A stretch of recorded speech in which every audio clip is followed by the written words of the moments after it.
Cullen Finnerty was born on August 18, 1982, in Southfield, a city with just over 76,000 residents located in the state of Michigan, USA. He was the son of Timothy Francis, known as Tim, and Maureen Finnerty, who, along with Cullen, had three other children: Timothy Jr., Brendan, and Courtney. When Cullen was 5 years old, he moved with his family to the city of Brighton, also in Michigan, with a population of just over 7,000 people. According to his family members, Cullen was described as a very energetic child who developed a great passion for sports from a very young age. One of Cullen's brothers, who was 3 years older than him, said that when he saw him play football for the first time, he realized that his brother would one day be a great player.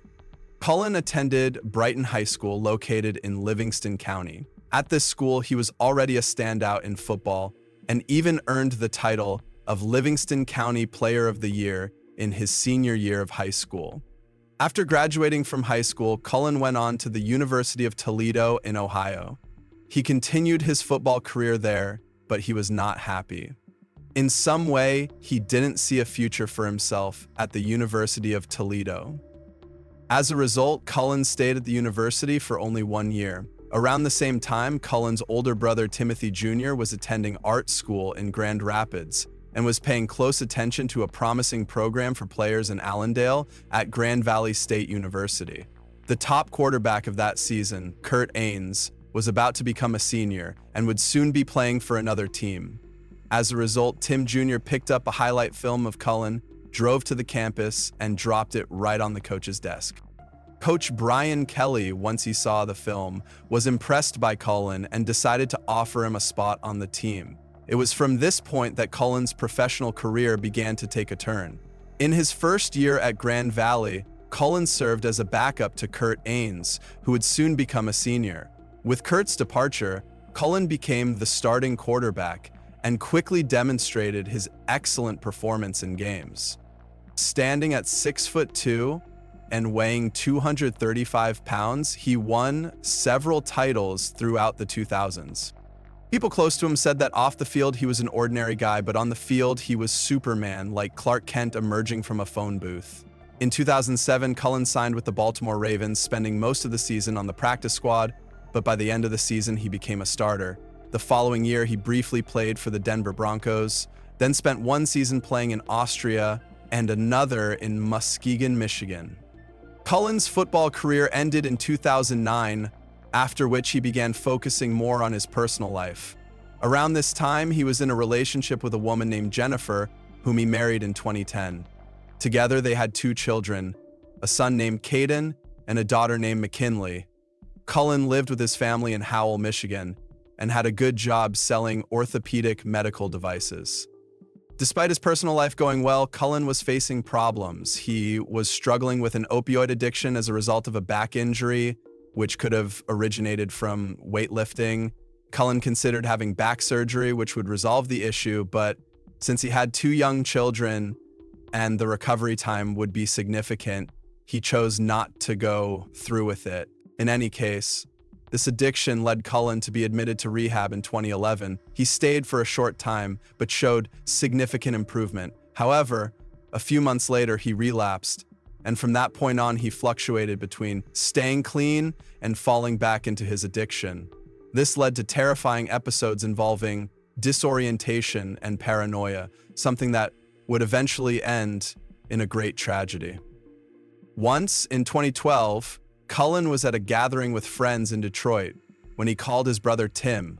According to Tim, Cullen was frantic on the phone, claiming that someone was chasing him. Episodes like this became more frequent until, in May 2013, the worst happened. A week before, the family had gathered to celebrate as Brendan was becoming the godfather of Cullen's daughter, who was a few months old at the time. The brothers spent some time playing darts in the basement, and around midnight, Cullen took his inflatable boat and went for a ride on a nearby lake. That day, he was acting normally, showing no signs of behavior that would raise suspicion. The following weekend, it was Memorial Day weekend, and the Finnertys were in Northwest Michigan, about 65 miles from Grand Rapids, for a holiday gathering at a cabin owned by Jennifer's parents. The cabin is located in the Bray Creek State Forest, a popular spot for activities like fishing, hiking, and camping. The day started normally. The family was enjoying every moment, and it seemed like the perfect weekend. It was May 25th, 2013, a Saturday, and Cullen wanted to make the most of every second with his family. So much so that he stayed up very late that night. Even though he went to bed late the previous night, the next day, May 26, Cullen woke up early. He prepared his daughter's bottle, fed her, and then went fishing. According to sources, Cullen returned a little before lunch. After eating, he had a few beers and took a nap. Around 5 p.m., he woke up, and around 7 p.m., he had some coffee, but decided not to have dinner. Around 8:30 p.m., Cullen told his wife he wanted to go fishing one more time before they left. He then put on his vest, grabbed all his gear, and headed to the river. Cullen's father-in-law and brother-in-law went with him. They helped Cullen carry an inflatable boat and fishing gear to the river. It was nearly 9 p.m. when they left Cullen by the river. The three men agreed to meet an hour later at another spot along the river. However, when Cullen's father-in-law and brother-in-law went to the agreed-upon location, Cullen wasn't there. At first, they weren't worried, thinking that Cullen might have stayed at the same spot since the fishing was going well. Around 10:30 p.m., Cullen called Jennifer and seemed worried. According to him, two men were following him, men he had never seen before in his life. The call lasted about 20 seconds.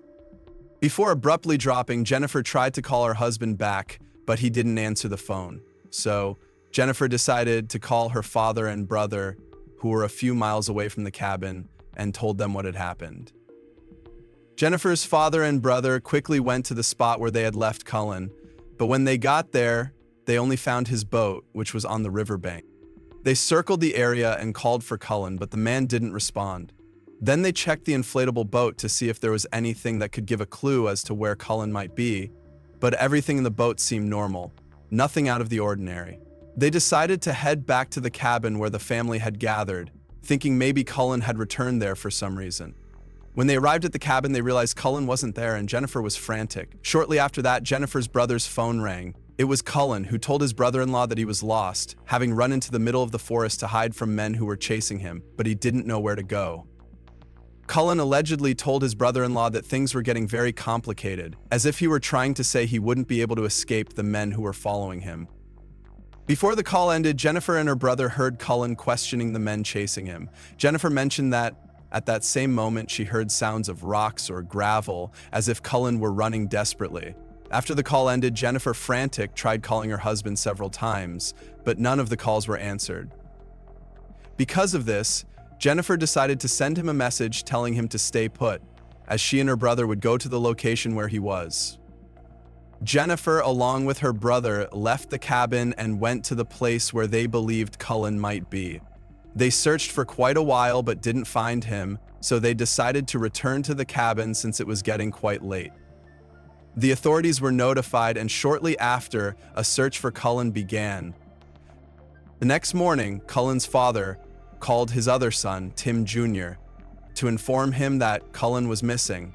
Tim was shocked by the news and told his father that the previous night, around the time Cullen disappeared, he had a strange feeling, almost like a bad premonition.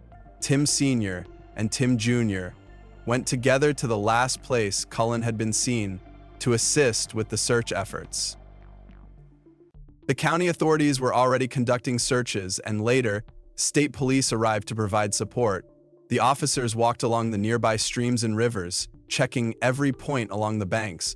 Meanwhile, helicopters flew over the forest. Later, the police managed to find a vest, but the family said it wasn't the vest Cullen was wearing when he disappeared. Then some footprints were found 3 km north of where Cullen had been left by his father-in-law and brother-in-law. By tracking Cullen's phone, the police obtained some very strange results. The location pointed to almost 5 km to the south and then to 8 km to the north, something that would have been impossible since Cullen was on foot and wouldn't have been able to cover such a large area in such a short time. When the news of the disappearance spread, Numerous local residents volunteered to help with the search.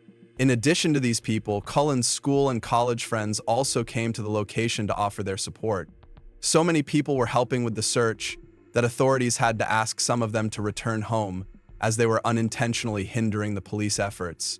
This happened because the police needed some search areas clear for the search dogs and helicopters to do their work. Soon, the case reached the press, which began to publicize it through various media outlets. As time passed, more people arrived to help, and even some tents were set up to distribute food and water due to the high demand. Amid this, several speculations about what happened to Cullen began to emerge. One theory was that he accidentally stumbled upon a criminal's hideout, and these criminals didn't let him leave alive to avoid being reported. Other speculations even involved the supernatural, suggesting that perhaps Cullen had been abducted by extraterrestrials. However, most people believe that Cullen simply got lost, as the forest is quite large, and later ran out of battery on his phone. But less than 48 hours later, the police found Cullen Finnerty's body in a clearing on private land that borders the forest, almost 2 km from where his boat had been left. He was lying face down, and there appeared to be no signs of injury. The authorities then sent the body for an autopsy. During the autopsy, the coroner found no signs of trauma or injuries on Cullen's body. A heart attack was ruled out, and the toxicology report came back negative. It was later concluded that the cause of Cullen's death was pneumonia caused by inhaling vomit. The cause was attributed to the use of oxycodone and the fact that Cullen had CTE. His brain was studied at the Boston University CTE Center, and the diagnosis confirmed he had CTE. CTE stands for chronic traumatic encephalopathy, a neurodegenerative disease that develops from repeated head impacts. Athletes who participate in high-impact sports such as boxing, MMA, and American football are more likely to develop CTE due to the repeated blows to the head they endure. According to sources, in recent years alone, 345 NFL players have had deaths related to CTE. After the incident, Cullen's family made public his opiate addiction, which led to him being hospitalized for several months. They also spoke about his episodes involving hallucinations and paranoia. Due to the evidence in Cullen's history, authorities concluded that this was yet another episode of hallucination and paranoia that ultimately led to his death. Cullen's wife, Jennifer Finnerty, filed a lawsuit against the NCAA, joining 3 other families of deceased college football players. They claimed that the concussions led to premature deaths. Cullen Finnerty's family was surprised by the lawsuit and chose not to participate. They do not believe concussions caused his death, said his brother Tim. Tim Jr. stated that Cullen was only diagnosed with a concussion in college and that the coaches and doctors at Grand Valley treated him appropriately. Unfortunately, according to Tim, the lawsuit caused tension within the family. Cullen Finnerty's funeral took place on June 3, 2013, and was attended by hundreds of people, including family, friends, and former school and college colleagues. In 2018, Cullen was honored by the Michigan Sports Hall of Fame